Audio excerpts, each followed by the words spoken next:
What's going on, guys? Welcome back to the People's Build. We're tackling a crucial part of this build. The rear sets for the 1975 Honda CB750. But not just any old sort of rear sets. These will be designed in Fusion 360, 3D printed as prototypes, and then we're going to make them out of chopped carbon fiber. And the best part is, these custom rear sets could be yours. My name is David, and welcome to Z's Garage. So here's the plan. We're gonna be starting out with Fusion 360 to design these rear sets, dialing in all the dimensions and basically fitting them onto the CB750 perfectly. Once the design's locked in, we'll 3D print a prototype and make sure that the design and function fits perfectly. But I don't see that being a problem since we're using our Einstar Vega, and we'll get into that later. After that, it's time to step things up and use chopped carbon fiber. And I'll walk you step by step on how I handle the mold, 3D print the mold, and all the curing and final finish. And because we are doing the People's Build, I'm giving away the rear sets to one of you. Stick around to the end of the video and find out how you could win these rear sets. I mean, not this one, this is 3D printed and worth like 50 cents, but the chopped carbon ones. So whether you're here for the design process, for the carbon forging, or just wanna win these rear sets, let's just get into it. All right. So we're using AutoFusion 360. We're going to be creating a sketch. We're going to grab the line tool. It's going to be 335 millimeters here. We'll go ahead and get another line and we'll basically make a triangle. We're going to make it about 228 millimeters. And the last line, we're actually going to make this not 260 millimeters, but 185 millimeters. Now there might be an easier way of doing this, but I kind of do it this way where I pull the line right here to connect it. Doesn't really snap perfectly, so I will delete this and then just add a line back, snap it there, and then snap it at the top. Good enough for me. There might be an easier way to do it, but that's just the way I do it. I don't know. I'm in construction management, so I don't do this all the time. Anyways, we'll go ahead and make our first circle. This is going to be 48 millimeters. And then we will make our second circle. This is going to be 32 millimeters. And our third will be 22 millimeters. Well, 22.5. Next, we're going to basically align these circles. I have a set of rear sets that I like the foot placement of, so I kind of just took measurements off that. From these two circles, and this will all make sense once we kind of put it all together and extrude everything. We're going to make this 105 millimeters, and then we are going to grab the smaller circle and the medium-sized circle and make that 112 millimeters. Then from the smallest to the largest, make that 175 millimeters. Next, we're going to adjust the circles. We're just going to basically just trying to center it, just trying to make it look pretty decent. A easy way to adjust these is to actually get one of them in position, then fix. So you just right click and then fix that circle, and then you could adjust the other two to center it a lot better. Makes things a little bit easier. Next, we'll extrude the main body. We're going to make this 12.5 millimeters thick. Looking pretty good. Pretty happy with it. We'll turn on our sketch, then we'll extrude our first circle.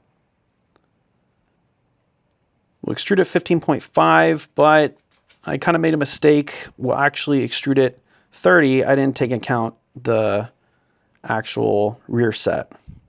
Next, we'll extrude the smaller circle, 22 millimeters. And then the last one, we'll extrude 3.5 millimeters.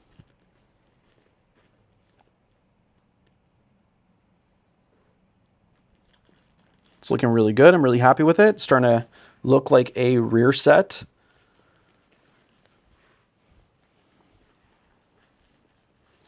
Next, we'll go ahead and fillet our rear sets. We'll basically round everything out, round out all the sharp corners.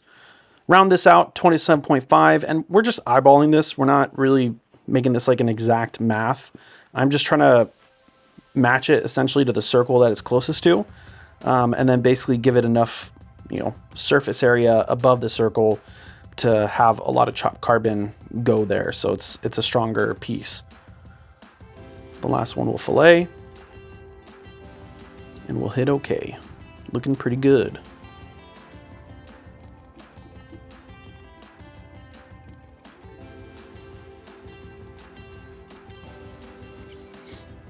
Next, we're going to extrude or cut into the larger circle, and this area is actually where the foot peg is going to go. If we leave all of this without cutting any of it, the foot peg bolt will not be long enough. So we have to extrude about, 13 millimeters or so. So we're going to make it 32 millimeters in circular circumference. Then we're going to go to our solid tab. Then we're going to go to extrude, grab the circle, 14 millimeters, and hit OK. Except I messed up. I grabbed the wrong circle. So it extruded the larger circle, which is creating this weird gap that we don't want. So we'll just hit Control Z. We'll go ahead and remove one of the sketches because it's trying to grab onto two different sketches. It's kind of tripping out there, you can see. So we'll just go ahead and hit the eyeball right there. And we'll extrude this 13 millimeters.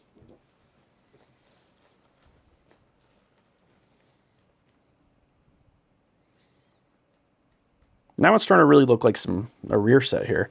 It's looking pretty good. Now you might be wondering, why am I not adding the smaller holes, the bolt holes through? Well, honestly, I'll probably just drill out, I'll probably just drill out all these holes a little bit later, and it's just gonna be a lot easier just to drill them out by hand. Next, we'll just go ahead and add a little bit of flair, a little bit of design, do a little cutout here. We're just gonna add it right in the middle, just kind of play around with some design. This is where you could be really creative. You could add your own design. You could cut out one of the arms on the left or the right, and kind of just play around with it.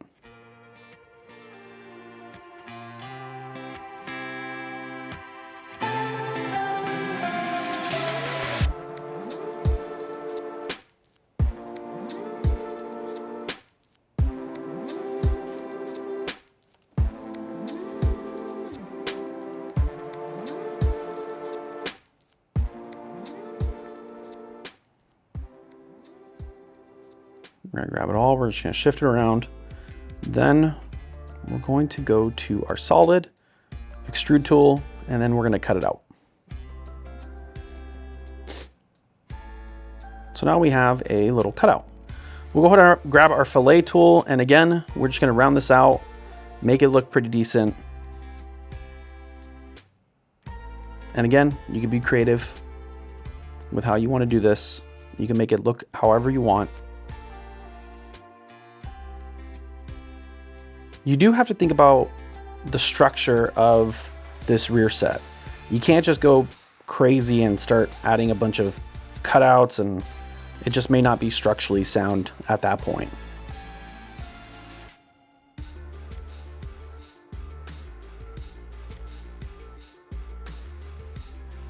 And the last area with the fillet, we'll bring it up, and that's looking pretty good. I like it. Next, we're going to grab our sketch tool box, and I'm just going to cut out this area right over here. I think it just adds a little bit more depth. We don't really need it. Also, 3D printing will be a little bit less 3D printing, so cut that out. And then we'll fillet it and round it off.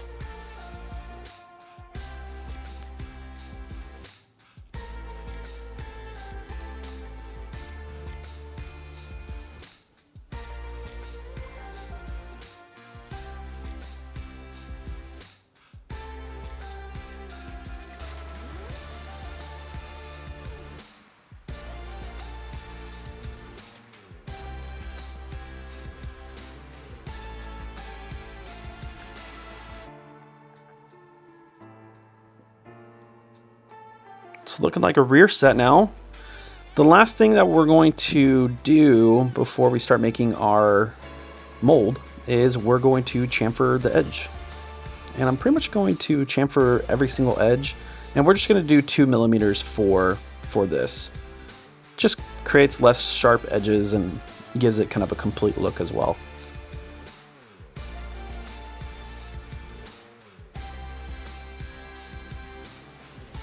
And there we have it. Really happy with how that turned out. Looks really good. Now we can 3D print this.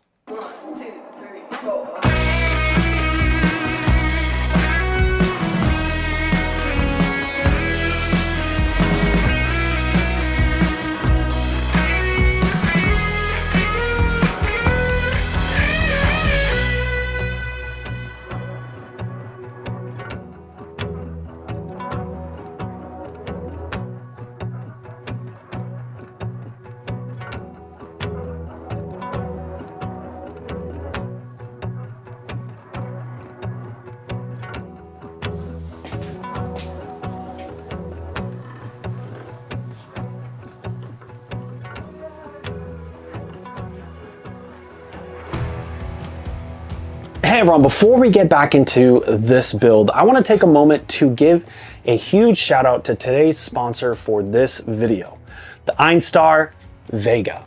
If you're into designing, fabricating, or just making really cool stuff, a 3D scanner is just a complete transformation for your builds or your workflow. And the Einstar Vega is one of the best tools for the job. This compact professional grade scanner is designed to make capturing 3D models really easy and accurate as possible. It's lightweight, portable, and perfect for scanning everything from small parts like brackets or to larger components like a seat cowl or some rear sets or even the entire bike frame. The Einstar Vega uses advanced laser scanning technology to create precise high-resolution 3D models. And what's great is how intuitive the software is.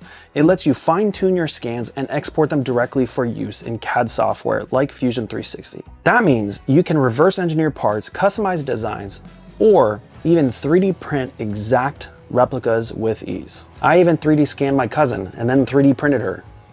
So if you're serious about taking your projects to the next level, I can't recommend the Einstar Vega enough. It's reliable, it's super accurate. I've done many scans with it and it is really good and makes design and fabrication way more efficient, which is what I needed in my life because pulling out the calipers, measuring everything can be kind of not perfect all the time.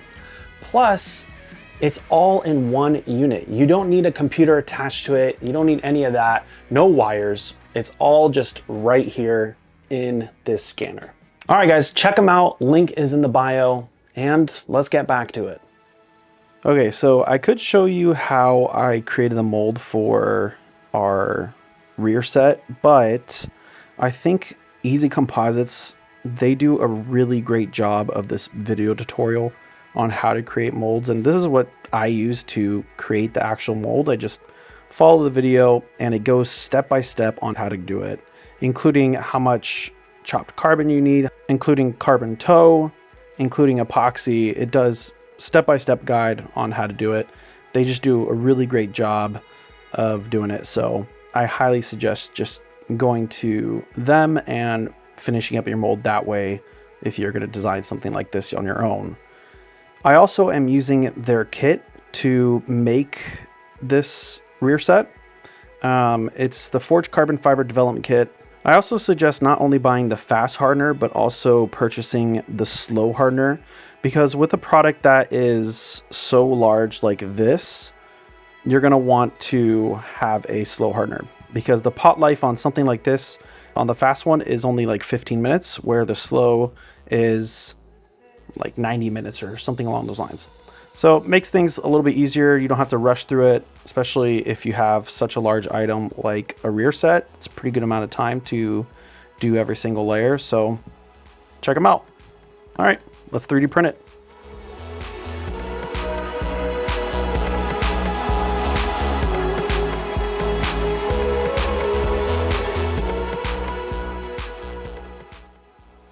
All right, so everything's 3D printed. I printed everything in PETG or PETG. I did a 75% infill for everything. It just creates a really tight, good 3D print. Right here, I'm basically just blowtorching my 3D print, trying to get rid of those strands. Once I got rid of those strands, I'm going to spray some wax from the kit all over. I'm going to spray every single side. It just creates a better way of removing the mold from one another, because if you don't do this, then it's problematic and it won't come apart. So might as well spray it, do about 3 or 4 layers, thin layers, 10 minutes apart. It makes life easier.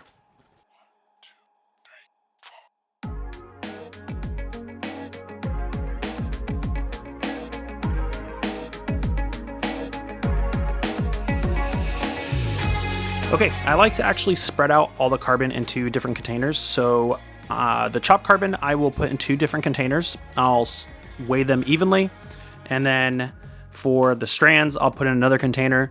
I'm doing about 160 grams total, I believe, for the carbon, and then about 100 grams of epoxy. So I'll do chopped carbon, about 50-ish grams, then I'll use the strands, and then I'll go back to the chopped carbon.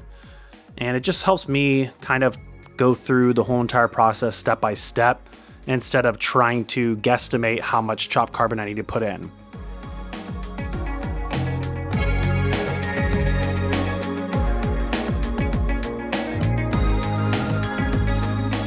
All right, now we have everything ready to go. Clean off the brush, just get all the little fine hairs off, and then I do a layer of epoxy. And I try to get into every edge as perfect as possible. So it just, when I put some of the chopped carbon in, it just goes in perfectly. I also just really try to spread this chopped carbon really nice and evenly. You don't want to have some high spots. I mean, when it compresses all together, it doesn't really matter, but I don't have a 30-ton press. I'm using hand clamps and it's not exactly 30 tons of pressure. So I make sure to dab epoxy between every single layer. You don't have to use a ton of epoxy, just a little bit, enough to wet it, and then you could do the next layer.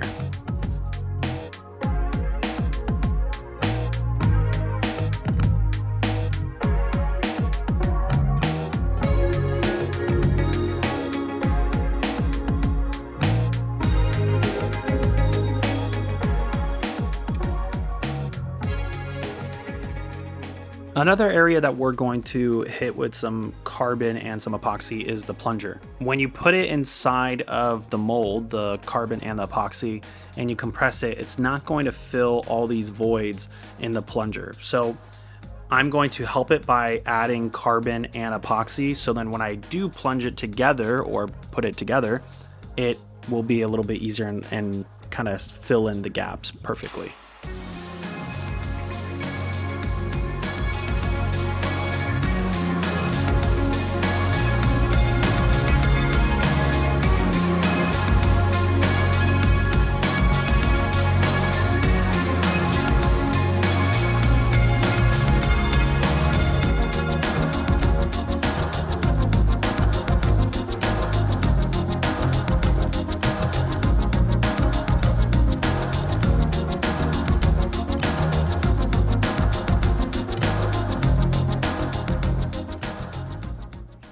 One of the parts that really sucks about creating mold with 3D prints is that it's kind of difficult to save the mold from breaking. I'm sure with better design, I probably can make this, a little bit stronger, or, a better design where a couple pieces break and then I just have to reprint those couple pieces. But I don't have time to go into crazy depth and figure it out. So this works out, even though I have to throw away a lot of the 3D print, but it is what it is.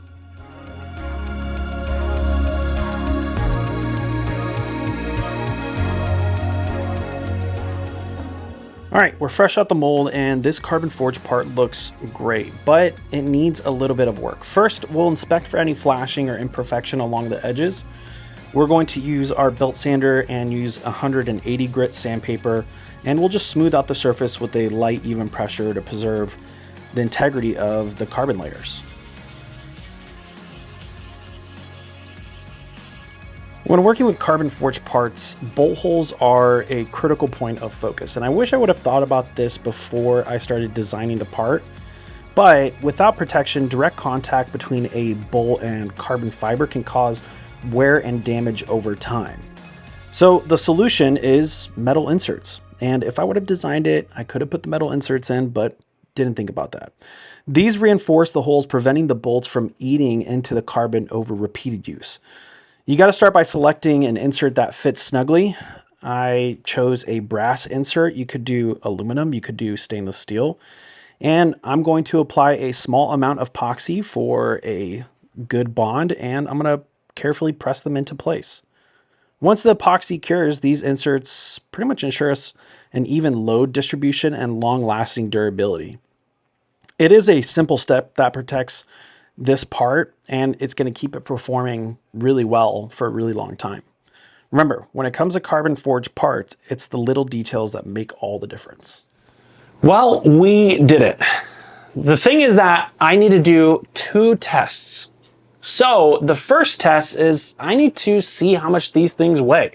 I need to compare it to an aluminum set, because you're basically trying to make parts lighter with carbon forging, and then you're also trying to make it as strong or stronger.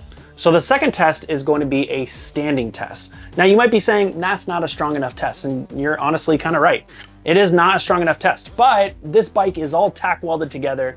It is definitely not rideable and in multiple pieces. So we're just gonna throw some foot pegs on it.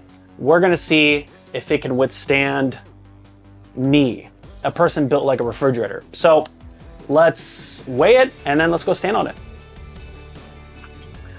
All right, our first rear set is an aluminum rear set here. And we are 407 grams for our aluminum rear set. Now for our carbon forged part, 266 grams for our carbon forged part. So we are lighter. The question is, are we stronger? So let's go stand on it.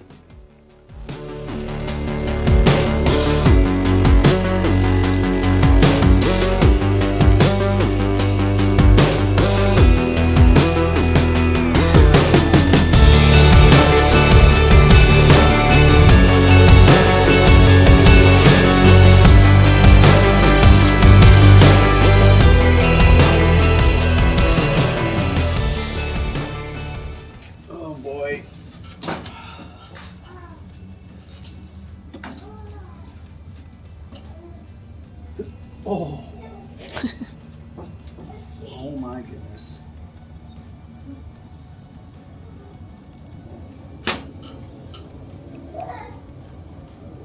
Everything like tack welded, so.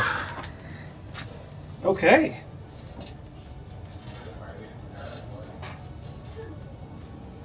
Success.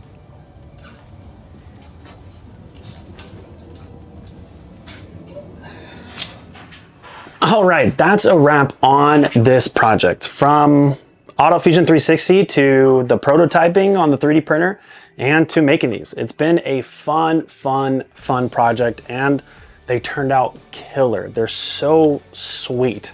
It feels really good when you make something like this on your own.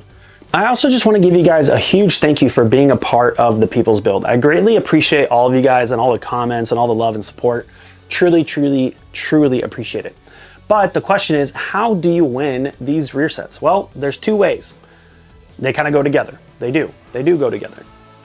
1, you have to be a subscriber. And then 2, you have to leave a comment on this video. And in about 2 weeks, I'm going to choose the winner at random. I'll probably have some sort of program or something do it to win these rear sets. So make sure you guys get your entry in, leave a comment, and even if you don't win, there's plenty more coming with the People's Build. So stick around.